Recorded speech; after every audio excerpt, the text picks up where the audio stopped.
Good morning, good afternoon, good evening, whenever this video finds you. I hope you're having a rad time. I am the Figure Dude, and on today's figure review, I'm going to be going over a couple of Edge Elite customs that I have. Without further ado, let's talk about some figures. Dude.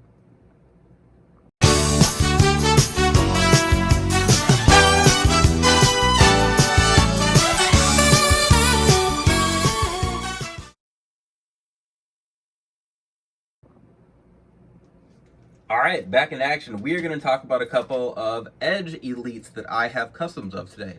So, I have a custom from his, well, I guess they're both from Ruthless Aggression Era, but figures that I thought should be represented a little better in my collection. Some head scans that are not in here. One is a Jax, but I wanted some attires pretty bad, and I don't know if we're going to get them anytime soon. So I went ahead, I got some decals from Curb Stomp City Custom Decals, and I made my two, let's say, perfect elites, what I think are great formulas. So first I'm going to go over this Rated R Superstar. I used one of the basic heads. We got a basic that had an Edge, and he had a chase. I think he had a purple and black attire, and then I don't remember the second one, red and black maybe.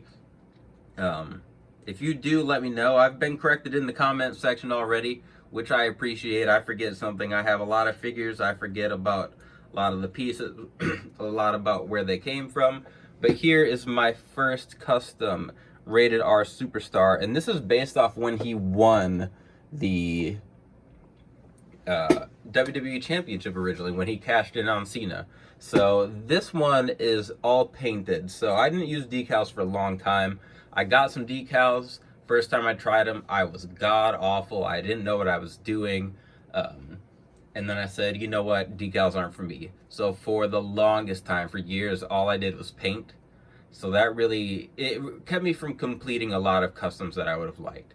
So with this one, I painted the boots silver. I painted the E's, the design on the front.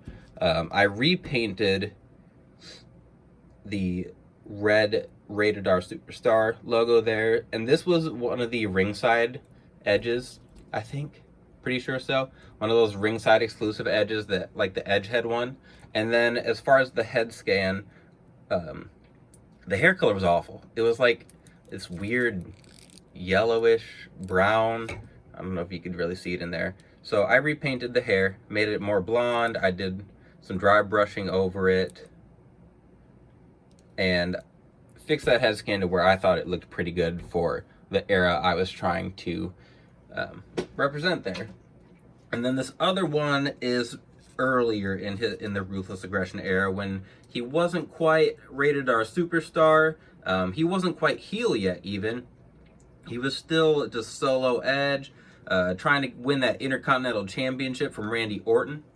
So this one is decals. So I used decals on these boots, and honestly I think I did a pretty good job painting on that last one. This has the Rob Zombie kind of look on the tights. So this logo, and this is one specifically that kept me, I didn't want to paint this logo. Symmetry is kind of hard for me, and I was not going to paint this on both sides of his tights. There was just no way in hell. So once I kind of figured out how to do decals, I was like, oh my god, this is one of the first ones I'm going to make. And I changed up the formula quite a bit for this Edge. So I used the bigger torso, which is from a Neville Elite. I used the red legs are from, is it Victor from the Ascension? I think Connor's the big one and Victor's the smaller one with the dark hair. So I used the Victor Elite for the legs, and then I did use the ringside exclusive Edge kick pads to give him a little bit more height. So the height is pretty close. I will have some comparisons in a second here, but the height is on. I thought it did a better job. It kind of represented his torso better. And then the head scan is from a Jax figure. So some of those Jax heads are a little bigger. This one's a little bit bigger, and I think it's because it kind of has that yelling scan, but I'm really happy with it. I did repaint the hair, so it's a little darker, more brown. Did some dry brushing over that as well. But this is another one. I'm really happy with how it turned out. This is something I really wanted in my collection. And yeah, so I think it's like 2004. I don't remember what pay-per-view it was. I mean, it was one I needed in my collection.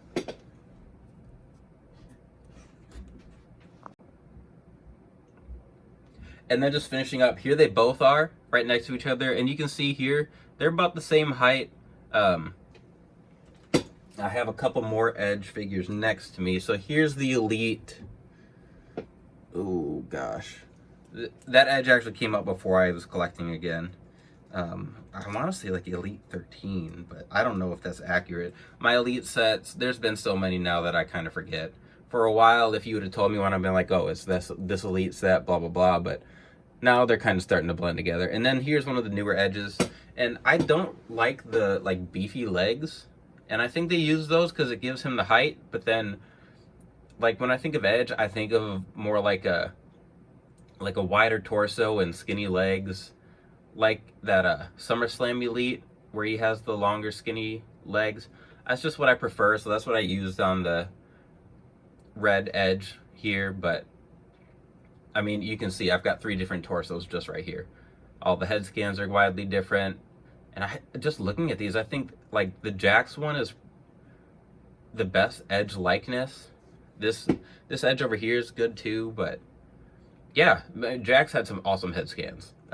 I think they're criminally underrated. I think we look at a lot of Jax stuff and think, what the hell were they doing? But some of their head scans are on point, which you'll see in my collection. I have a lot of Jax custom elites that use Jax head scans. So we'll get to those eventually. But this is going to be it for my custom review today. I have some more I'm going to get to in the future. I hope you enjoyed this. Whoopsie. Don't forget to like, share, and subscribe. Come back, and we'll talk about some more figures. Dude.